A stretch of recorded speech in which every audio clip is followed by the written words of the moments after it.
milhares de anos, muito antes de qualquer cidade surgir, este lugar onde vivemos hoje era território de povos ancestrais. Povos que a arqueologia chama de sambaqueiros.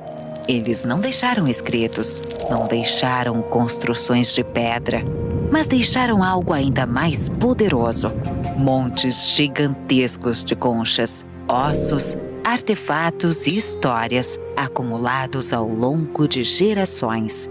Com o tempo, esses povos desapareceram, mas seus vestígios permaneceram, silenciosos, imensos, escondidos sob a paisagem moderna. Agora é hora de voltar no tempo, de abrir essas camadas, de descobrir quem eram essas pessoas e o que elas ainda podem nos contar.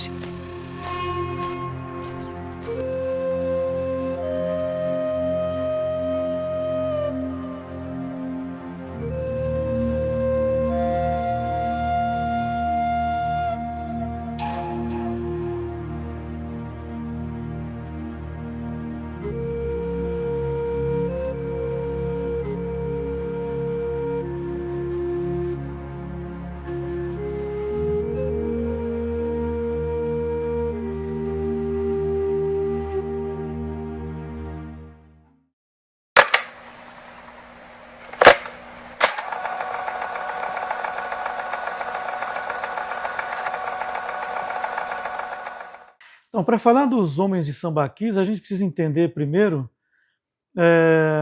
a origem do próprio homem americano, né? A gente aprende na escola, né, que através do Estreito de Bering, né, quando as populações humanas que estavam na Ásia chegaram até a América andando, porque havia congelado tudo, né? E lá em cima, no hemisfério norte, foi possível então essa travessia, né, dos homens que viviam, das pessoas que viviam na Ásia, conseguindo chegar na América. E da América do Norte se espalha por todo o continente, né, América Central, América do Sul, né?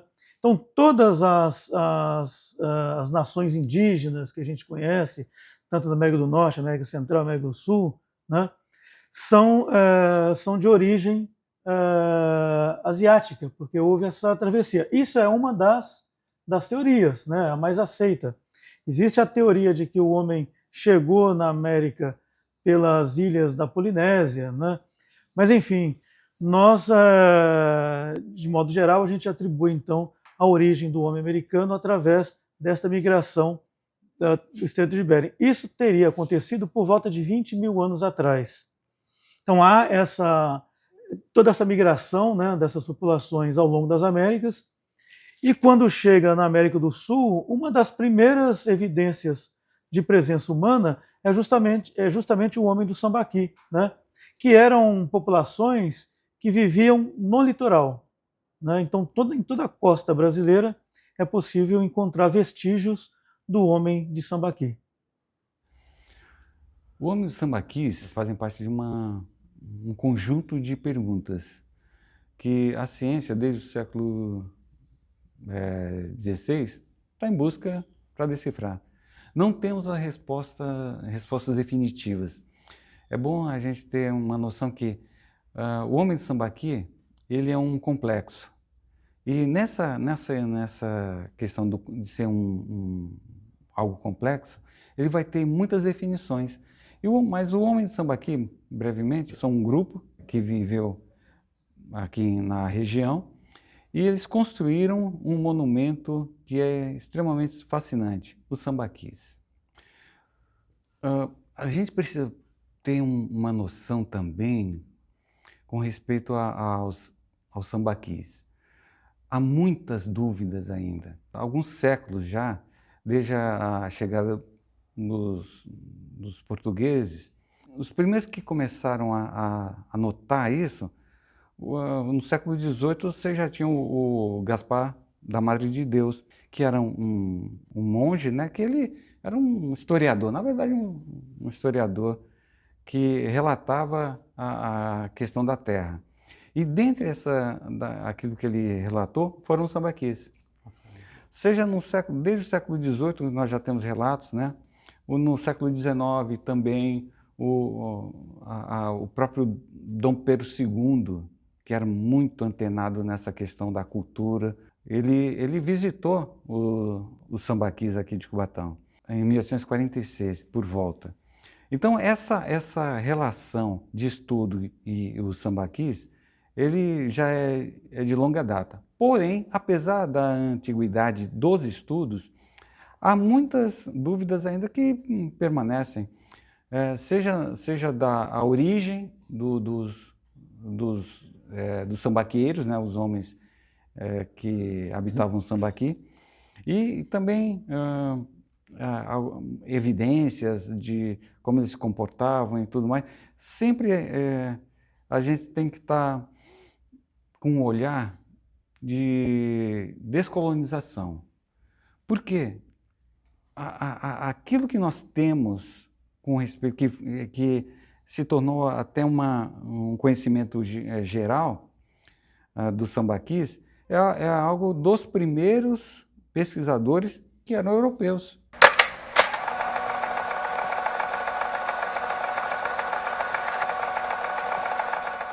A preservação dos sambaquis é algo novo, né?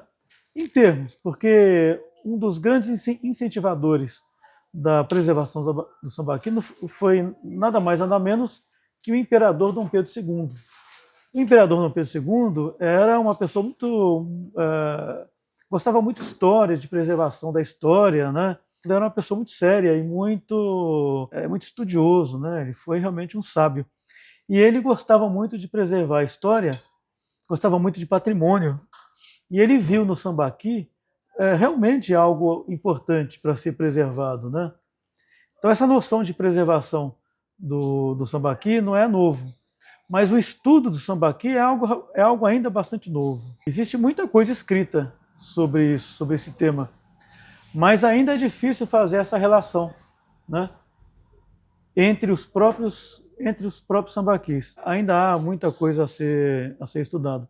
É um período muito longo, né? Porque nós estamos falando de cerca de 5 a 6 mil anos atrás, da chegada desses povos até a última camada de presença. Por que eu digo camada? Quando a gente estuda o sambaqui, é feita uma estratigrafia, né, é engraçado porque a gente vê uma montanha e dá a impressão de que aquela montanha é um acidente geográfico natural, e não é. Os vestígios dessa presença. Então, como que ocorreu? Essas populações, eles habitavam um único lugar. E nós estamos falando de uma população que era coletora e caçadora. O que são os coletores e caçadores? Eram populações que não conheciam a agricultura, não plantavam nada, viviam daquilo que estava no ambiente. Como nós estamos numa região onde havia muita fartura de alimentos, esses povos não eram totalmente nômades, eles eram seminômades, porque enquanto tinha comida eles estavam ali, né? Mas como eu falei, uma região que tem uma abundância de alimentos, frutos do mar, basicamente, que era a base de alimentação dessas populações, eles ficavam. E ficavam como? Eles comiam, se alimentavam muito de frutos do mar, de ostras, né? Por isso que quando a gente visita um sambaqui, você vai encontrar ali só ostra, né? Eles alimentavam e jogavam aquela casca, né, no mesmo lugar. E aquilo ia crescendo, né? Imagina aí uma população aí, de 200, 300 pessoas se alimentando todo dia e jogando ali todo o resto de alimentos. O sambaqui, na verdade, é um grande lixão, né, do homem primitivo. Com uma diferença, né? Como eles viviam ali em cima, eles iam se alimentando, iam jogando, mas viviam ali. Ali eles faziam fogueiras, faziam rituais. Quando morriam os membros daquele grupo, era enterrado ali, e junto com o corpo, tudo aquilo que ele tinha, como é comum em algumas tribos indígenas, né? Você sepulta a pessoa com ferramentas, né? Com adornos, e era colocado ali. Isso durante séculos, né? Durante milênios. Imagina a rotatividade de pessoas que habitavam esse mesmo lugar. Por isso que os sambaquis, os maiores do Brasil, têm mais de 20 metros de altura. Aí vai ficar muito foi muito trabalhada essa questão do sambaqui como restos de cozinha. Não é apenas isso. Se torna, hoje em dia, claro, para nós é muito fácil falar, os pesquisadores iniciais eles foram ingênuos, tá, considerando isso. Não, é que pesquisa é desenvolvimento, pesquisa é passo a passo. Então, o pesquisador de hoje, ele vai ter as informações, ele pode contraditar, que ele pode confirmar, mas é porque outros pesquisadores estavam atrás. O sambaqui tem desse aspecto, né? Há muitos mistérios que envolvem esse conjunto de informações. Mas o principal é a gente sempre ter os sambaquis são extremamente importantes para você conhecer o desenvolvimento do ser humano. Você tem algumas informações hoje, né, que a ciência se desenvolvendo, se houver hoje uma pesquisa dos sambaquis, tenha certeza que outros ramos da ciência vão estar incorporados, coisa que o antropólogo ele poderia estar juntamente com o arqueólogo alguns anos atrás, mas hoje ramos da ciência inovadores, seja dessa questão de você extrair vestígios, né, de quais tipos de plantas estavam presentes nesse ambiente, os animais que o homem do sambaqui teve acesso e utilizava. Então, essas novas ciências elas vão ajudar a você entender um pouco mais o ambiente que o homem do sambaqui viveu. E o próprio homem do sambaqui, quais as suas principais atividades, o que ele comumente se alimentava, como ele se interagia com o meio ambiente, né?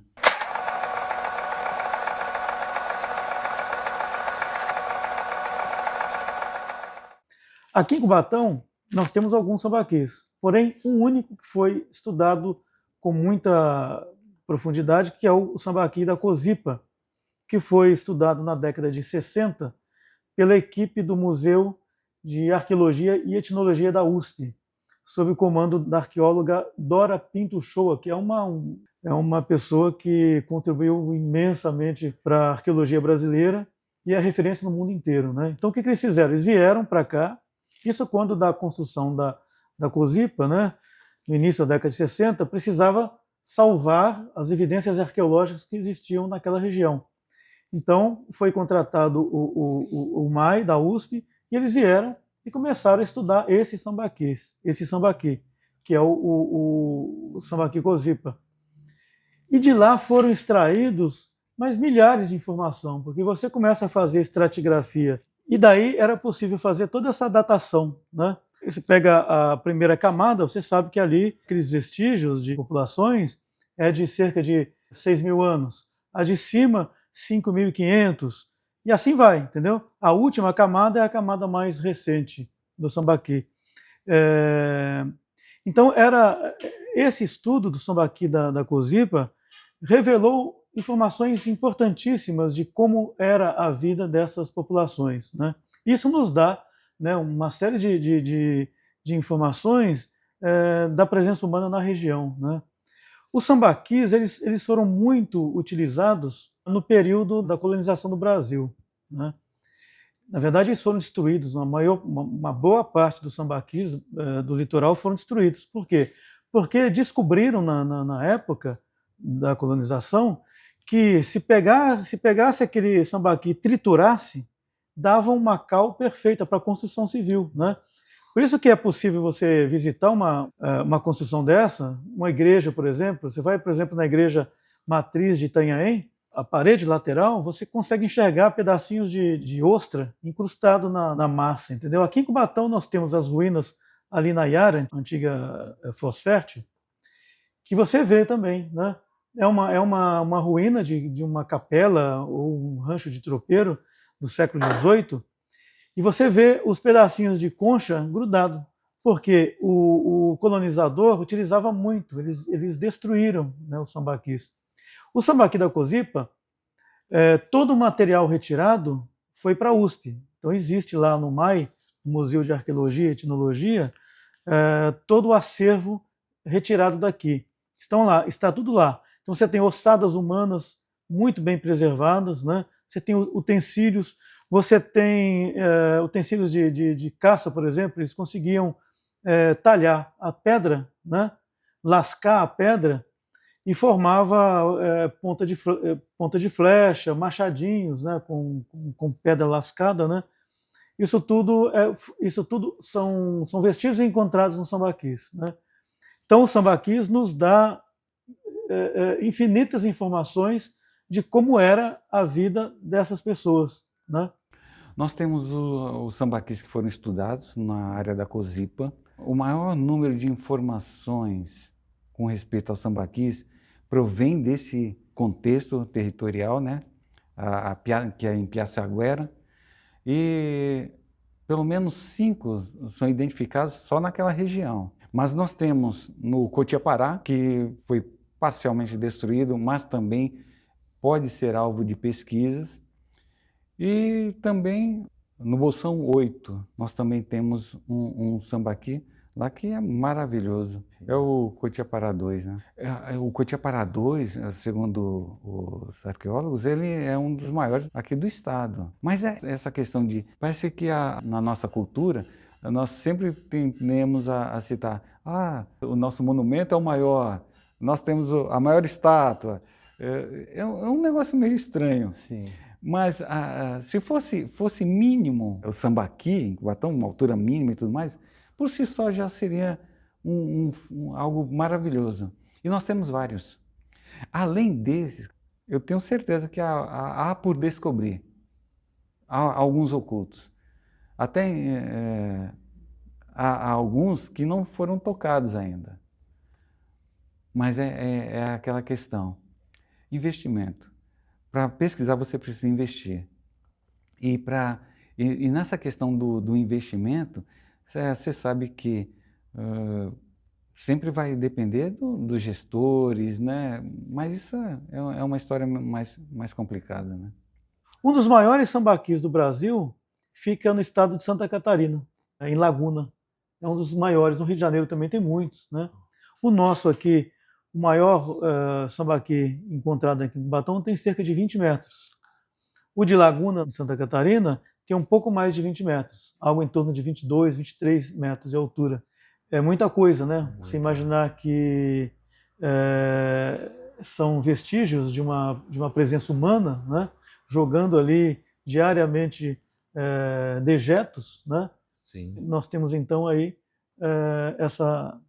esse patrimônio, né, que é um patrimônio arqueológico, né, protegido por lei. Não é qualquer pessoa que pode ir lá mexer, né, porque tudo isso faz parte de uma legislação federal, é protegido pelo Instituto do Patrimônio Histórico e Artístico Nacional, o IPHAN, né, e também cabe aos municípios e aos estados que possuem os seus conselhos de proteger esses bens, né.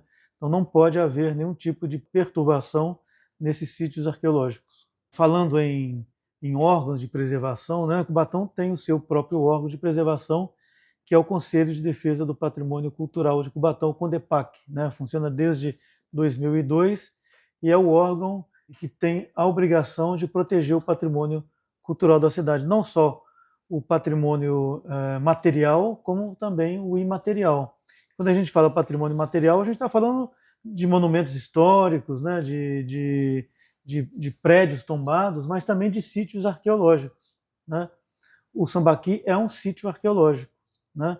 Assim também como o cemitério das Polacas, o cemitério israelita, também é um vestígio arqueológico, né? Porque ali tem ossadas humanas, né? Então, cabe então a esse conselho a preservação desses monumentos, né? Nós não falamos, mas é importante citar também o seguinte: quando nós falamos sobre a destruição do Sambaqui pelo colonizador, né, eles tinham um local onde eles queimavam esse material, que eram as caieiras, né? Então nós temos uma caieira bem próximo do Sambaqui da Cozipa. Eles tiravam o Sambaqui, cavavam, né, e jogavam dentro da caeira para que ele queimasse e transformasse na cal que era utilizado na construção da época, né? A gente ouve falar, por exemplo, que era utilizado a cal do sambaqui junto com óleo de baleia, né? Dava uma liga tão forte, era o cimento, né? Era o cimento do colonizador. E eles utilizavam então essa massa com óleo de baleia e na construção de pedra colocavam as pedras e iam colocando então essa massa poderosa, que está aí até hoje, né? Nós temos construções da época da colonização de 300 anos, né? Então é isso, né? Os sambaquis precisam ser preservados hoje como vestígio arqueológico, né? E tem toda essa legislação nacional, tem a legislação estadual e cada município tem a sua legislação para proteger o seu próprio patrimônio.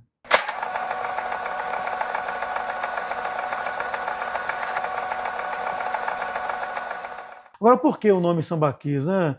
Bem, o homem de Sambaqui, eles não tinham escrita, né? A gente não sabe, a gente não tem muita informação dessas populações porque eles não deixaram nada escrito.